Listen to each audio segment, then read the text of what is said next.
Hey, it's me, Vicky Marie. And in today's video, we are going to Glasgow in Scotland. Now, you may know if you've watched any of my videos before, Scotland for me is one of my favourite places. It's a very beautiful place. It's in the United Kingdom. It's very green. It's very lovely. But we're going to Glasgow in Scotland. Glasgow is one of the biggest cities in Scotland. Let's have a look at Glasgow. And again, very beautiful in many ways, but unfortunately, it does have its downside, let's say, like any big city. So any big city, any inner city that you go to, there are London, New York, Manchester, any big city across the world that you go to, it has its good side and its bad side, doesn't it? And unfortunately, in Glasgow, there are, areas that aren't so beautiful. I mean, Glasgow is a very cultural place. It's grew from a small rural settlement, and it's a port city on the River Clyde in Scotland's western lowlands. And we can see from some of the buildings here, the Riverside Museum, the Kelvin Grove Art Gallery and Museum, Glasgow Cathedral. Don't know if I can make that bigger. It's a beautiful place, but yeah, that's the Gallery of Modern Art, the Glasgow Necropolis, the beautiful views that you can see there. However, has its dark side. There's drug culture there, like there is in every big city, alcohol abuse, etc. So it comes with its good things and its bad things. And that's where we're going today for this crime that I'm going to talk about today.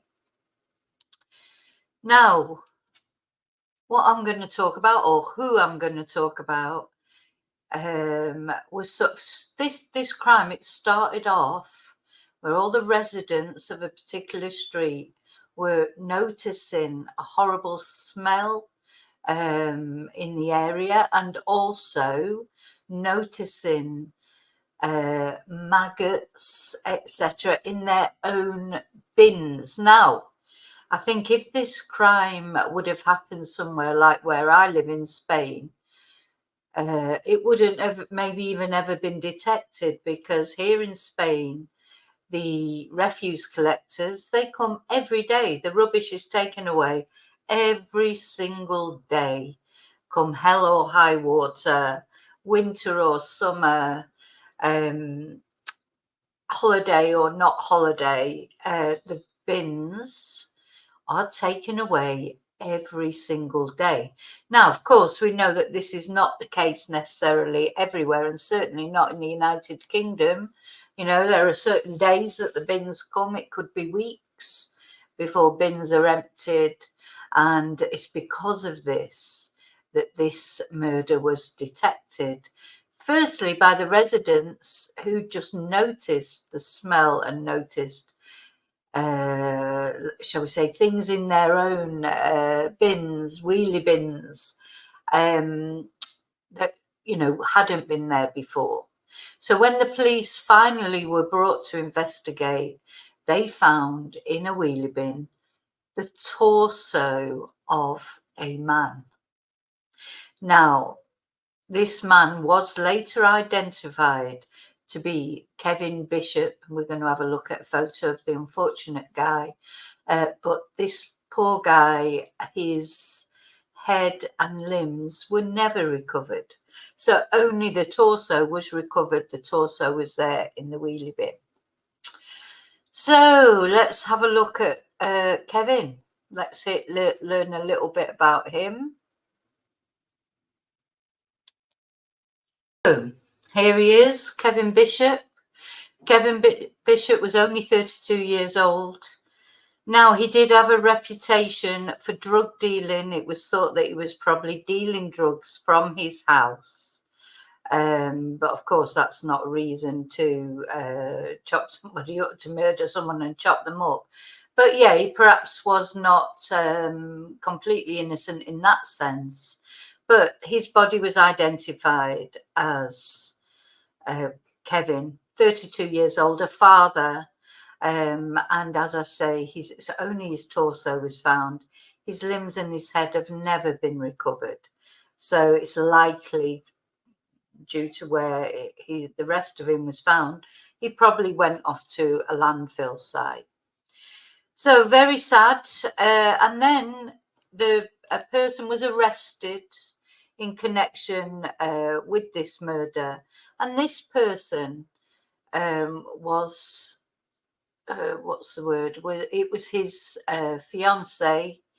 Well, maybe not his fiance, but it was his partner who actually went to the police to say, because she had seen some unwarranted things in his house. And this is the guy, and this guy is David Collins Jr. Now, David was a neighbour, lived locally. He's 46. He was 46 years old at the time. Well, he was 46 years old when he was convicted of this murder. Now, David had a very checkered history. When he was 30 years old, he had actually murdered his own father with a sword, with an ornamental sword. Now, his father, let's have a look at a picture of his father. This is his father, also called David Collins. He wasn't a nice man. In fact, he was a horrible, horrible man. He was a very abusive father. He abused his wife. He abused his children. Very violent, nasty man. And in the end, what happened was young David, if you like, he just lost the plot with his father. After his father had beat him with a crowbar one day, he lost the plot with him. I want to tell you the story of that because I think we have to think, do we think this is, did David Collins Jr., did he become the man he's become because of his father? Or is he just like evil inside? Because of course a lot of people experience abuse from their parents or from some sort of family member and do not turn out to do the things that this David did. So what basically he did, when at the time it was reported like he'd finally ended his life of abuse. The headline here that I'm reading out to you, it was son killed cruel dad with sword, horror ended a 30-year hell. So it was said that a father who terrorized his family for 30 years was killed when his son ran him through with a sword. So this was how it was presented. It was after these years and years of abuse, which undeniably happened, that David Jr. just lost the plot, if you like, and ended the horror that not only he had suffered, but his whole family had suffered by running his father through with a sword. So father of four, David Collins, he was 50 at the time. He died after he attacked his son, David, with a crowbar in a drunken rage. And David Jr. was accused of murder. He was 30 years old at the time. However, at that time, he was allowed to plead guilty to a lesser charge of culpable homicide because prosecutors agreed that he had been provoked. So apparently he sobbed as a court heard how he argued with his brother Michael, who was 20 at the time, in the family home on July the 20th. The boy's mother, Rose, had left that day because of the violence in the house. And Paul McBride at the prosecuting QC said that the brothers were arguing, and this argument awoke their father. So he then got up, yelled abuse, swung a crowbar around, chased his son David into the garden of the house in Kilbarchan in Renfrewshire. And Michael Collins, the brother, saw David Jr. crouching, holding an ornamental sword that had been hanging in the hall, and his father was swinging the crowbar at him, trying to kill him. Trying to hit him. So it was said that David Jr. was just trying to defend himself. So from his crouching position, he pushed the sword into his father's left arm. The sword went through his arm, pierced the lung and his heart. And 2 days later, Collins Jr. surrendered to the police. So it was said that over 30 years, the family had complained often about David Collins Sr.'s drunken violence, and he was once charged with his wife's attempted murder, but all the complaints had later been retracted. But his wife was terrified of him. He had also jumped on his daughter's when she was pregnant, jumped on her. You know, he'd done some terrible, terrible things. And at the time, the defence QC said this case contains a catalogue of violence, the likes of which I do not believe I have ever seen. David Collins Sr. was a thug, a brute, and a coward. Both of his daughters had tried to take their own lives because of him, and the mother had also tried to take her own life because of him. However, despite all this, Collins Jr., David Collins Jr., the guy that we're talking about in this case that killed the other guy,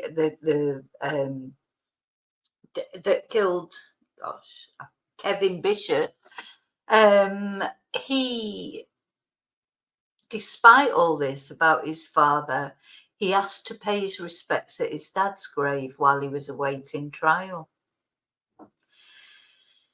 Anyway, so he was convicted for culpable homicide, but he only received a sentence of 6 years for murdering his father because of the extenuating circumstances. So it wasn't a very long sentence. 5 years, in fact. He received only 5 years for the murder of his own father.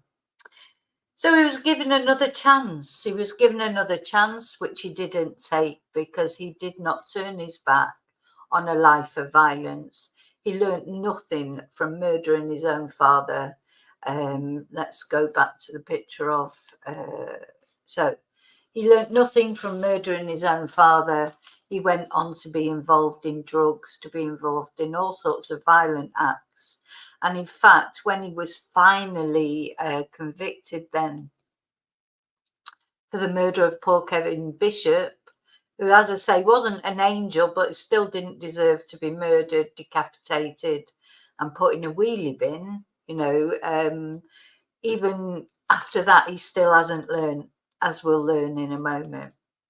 So for the murder of Kevin Bishop, now this is the police inspector that dealt with the case, and he said, let's hear his statement, what he said.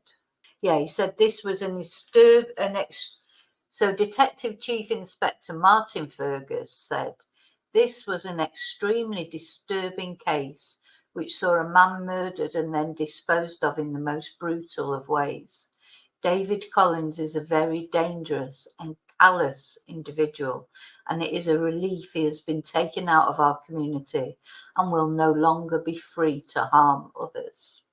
So he's finally taken off the streets, but what just is beyond me. I mean, this guy, he's murdered his father, and all right, his father was, you know, basically a piece of shit.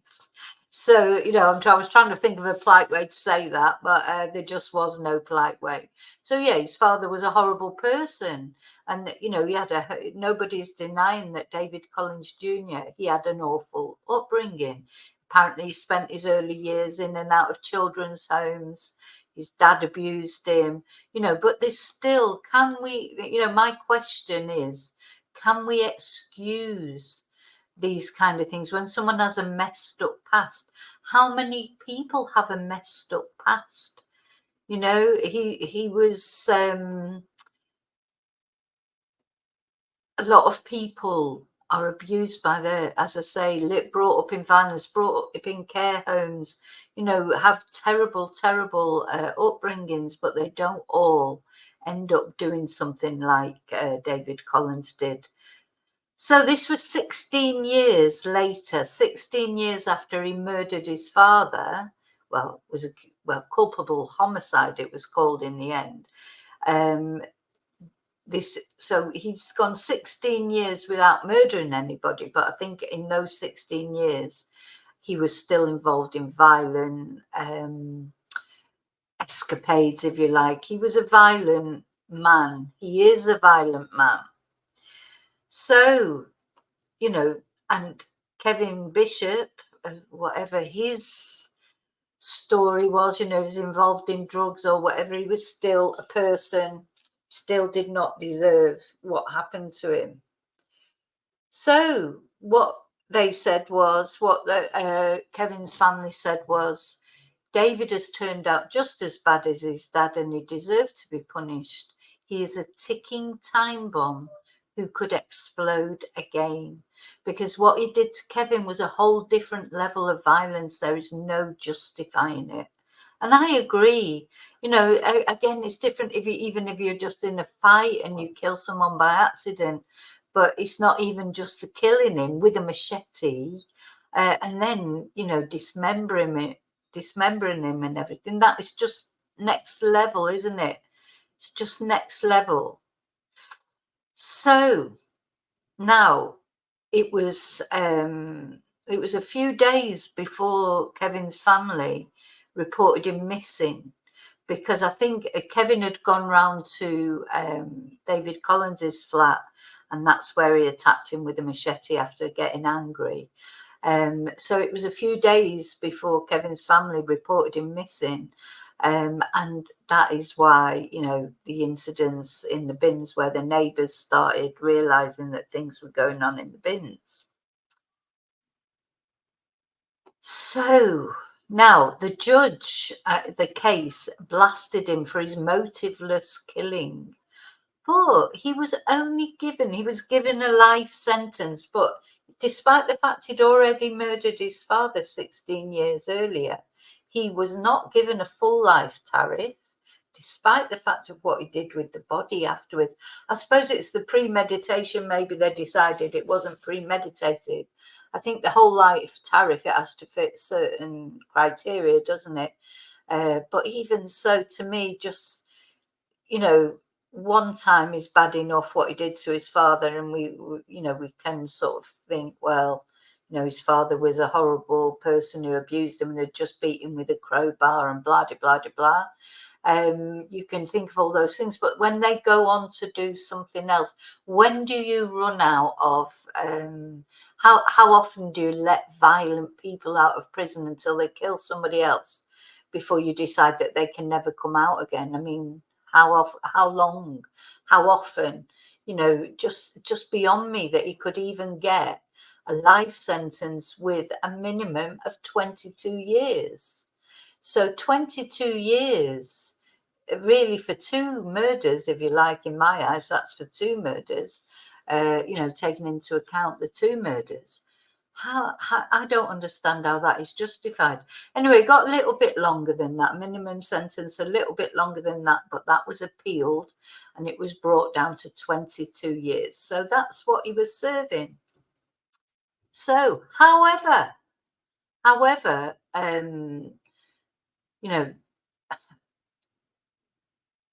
since then, he has been in prison. Let me just move that on. Let's go back to his. So here he is, David Collins Jr. So he's been in prison ever since then. I expect the police, as that policeman said earlier, they've breathed a sigh of relief. At least that's one tow rag off the streets. That I'm sure there's lots more that they've got to deal with, but at least that's one that's off the streets that they don't have to worry about who's going to murder next, or what domestic abuse complaint they're going to get next, or what drug thing he's going to get involved in. Just one off the street. But he hasn't learned anything, because literally just a couple of months into his prison sentence, he attacked another prisoner. So he has already committed another crime. So he'd literally been just months into his sentence when he attacked another prisoner because he said he bullied him. Oh my God, Diddums. Oh, Diddums. Did you get bullied? You got bullied. Sounds to me like you're a bit of a bully yourself. And honestly, all my sympathy would go out to abuse victims. And I know he's suffered a lot when he was young from his father, and going into different care homes and things would have not been nice. But come on, you don't use that as an excuse to go and do horrible things to other people, do you? Anyway, so he carried out a savage attack on another prisoner. So far, he's stabbed his father to death with a sword, and he's also he's murdered and dismembered Kevin Bishop, and apparently he participated in a toxic culture of violence at the jail. Oh my God, those prison guards, I don't know how they do it, because imagine having it's bad enough when you have to deal with one twonk. Now, when you've got all those twonks all together, all being horrible, you probably feel like just leaving them to it, just get on with it and all kill each other, it must feel like. So he's 48 years old now. He was just months into his sentence when he attacked a fellow inmate, John Rocks, with a blade. Now, first of all, don't know where he got the blade from, but he got a blade. So apparently John Rocks was having his hair clipped by another prisoner, and Collins calmly walked past, sliced open the side of his face without breaking his stride. He then just walked off and walked back to his prison cell. It was all caught on CCTV in the prison, and he just casually walked off to his cell. So he was back in court, back in the High Court in Edinburgh then. And both he and Rocks, Mr. Rocks, he's probably not too nice a person. He was serving a life sentence as well, so I expect that must have been a murder. And Collins himself, it was just months earlier that he'd been jailed for murdering Mr. Bishop with a machete at his Paisley home in 2018. So there you go. And then in 2002, he'd served 5 years after admitting culpable homicide. So this latest attack adds to all the other, so not apart from the 2 murders that he'd already been convicted of, he's got 30 previous offences for a total of 67 separate offences, including 7 for violence, 15 for disorderly conduct, and 2 for carrying weapons. So is it not time that he's just left in prison? Anyway, the judge, Lady Carmichael, who was dealing with the case, then sentenced him to a further 4 years and 8 months. So you've murdered 2 people, you're just only 3 months into your prison sentence and you slice someone's face open. Mr. Rocks would not participate in the process, in the inquiry. He's like typical, this is what the police are up against as well, isn't it? He's a person, he's doing a life sentence, he doesn't want to get involved with the police. either, so they're fighting an uphill battle, aren't they? It just makes you wonder what is the answer to these things. Anyway, so she sentenced him to a further 4 years and 8 months, and she told him, your record is one of exceptionally serious violent offending, including the taking of life on 2 occasions. I mean, listen to yourself, Lady Carmichael, just what you're saying there, just saying that out loud, you just think, yeah, so you're never coming out should be the end result. Anyway, he claimed that he was a victim of bullying in prison and he was subjected himself to 2 attacks in different jails. So, but, it's still not a reason, is it, to do it? Oh, dear. I mean, I just don't know where they're quite depressing, aren't they, things like this? Because you think, well, where do you go with this? He's a father as well. He's got children. What happens to the children? Are they going to turn out just like him? Or are they going to turn away from it? Are they going to break the cycle in their family of violence? Let's hope so. Let's hope that they do manage to break this cycle. So this attack was captured on CCTV, and when a prison officer confronted Mr. Collins, he just said, it is what it is. Whereas the victim grabbed a towel, held it to his face and fled to his cell, but refused to cooperate in a police investigation.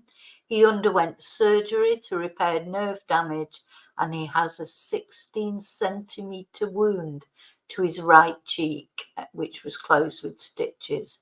And the weapon, this is scary, the weapon that was used in the attack was never recovered. So where is it? Where is the blade?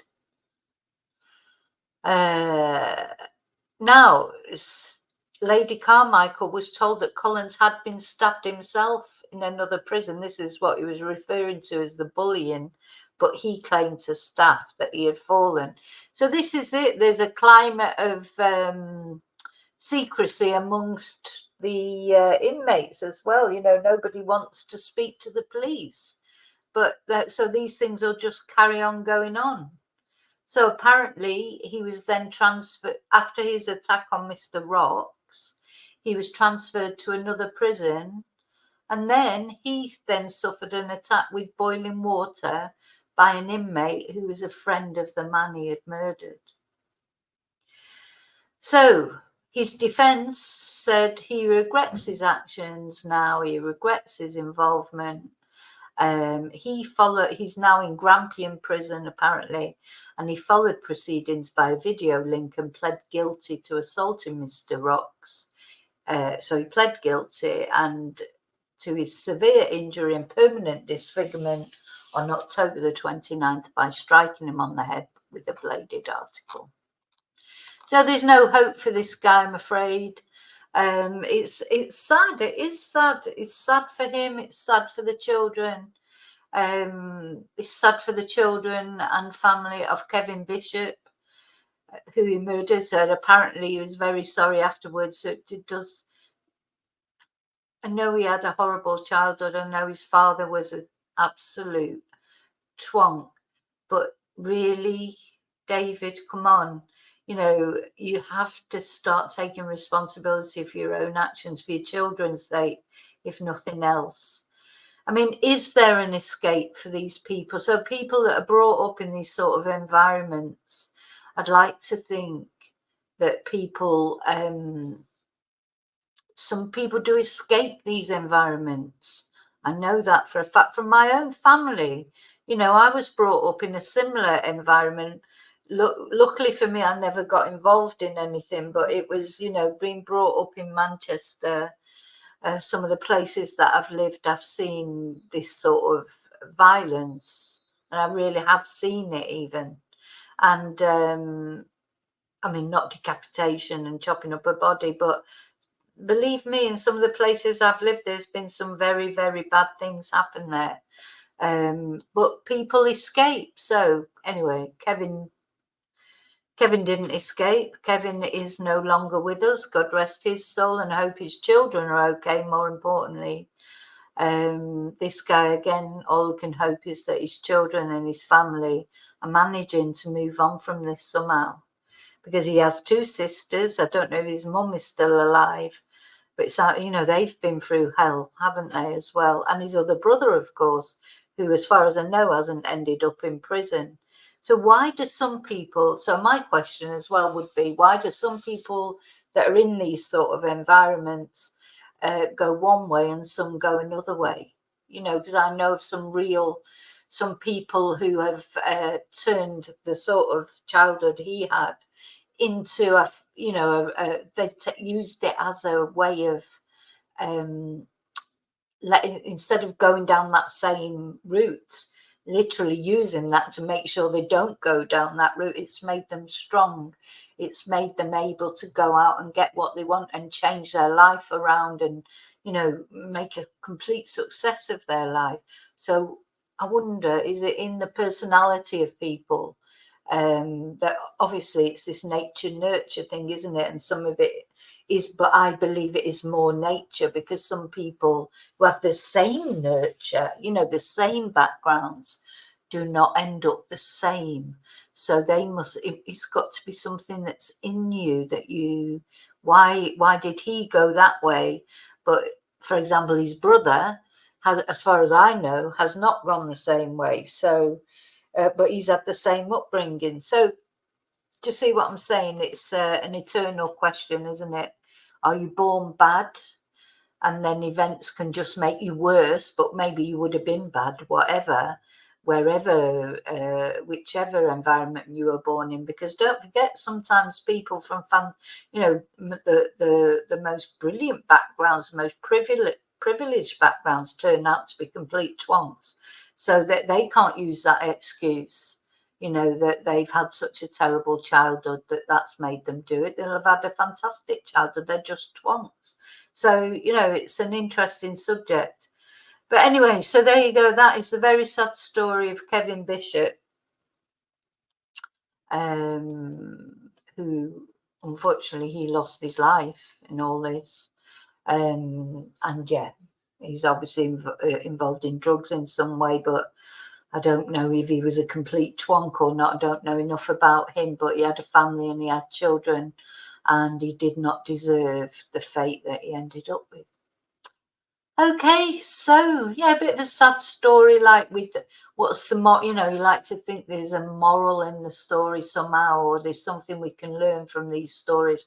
Personally, what you can learn from this case, in my eyes, is just don't let that man out ever again. He's never going to be any different, because if he can't control his rages, you know, he might be okay for a little while, and then the next time he gets in a rage or whatever, if he's released, he could just do it again, murder somebody else. You know, what's he got to lose? He's not changed even while he's in prison. You know, that's not taught him a lesson. Within the first couple of months, he was attacking somebody with a blade, you know, and he's likely to do it again. He's likely, he may be attacked himself, and he may never come out of prison for various reasons, but he should not be coming out of prison, in my eyes. But of course, he's not the only twonk out there. There'll be lots of people on the streets there. People can bash the police all they like, but I wouldn't want to do their job, the things that they have to deal with. You know, it's not easy, and sometimes I don't like all the police bashing that goes on, because not everybody wants to do that job. So I would say to people, well, you know, if you think you can do a better job, maybe you should try it, because I certainly wouldn't want to be out there dealing with these people. Okay, so thank you so much for watching. I will see you, as always, very soon in the next video. And until then, you remember to look after you first.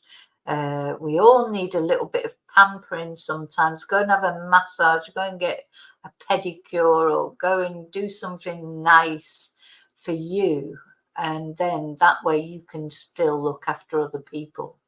And I'll see you very soon in the next video. And until then, may your God always go with you. Bye.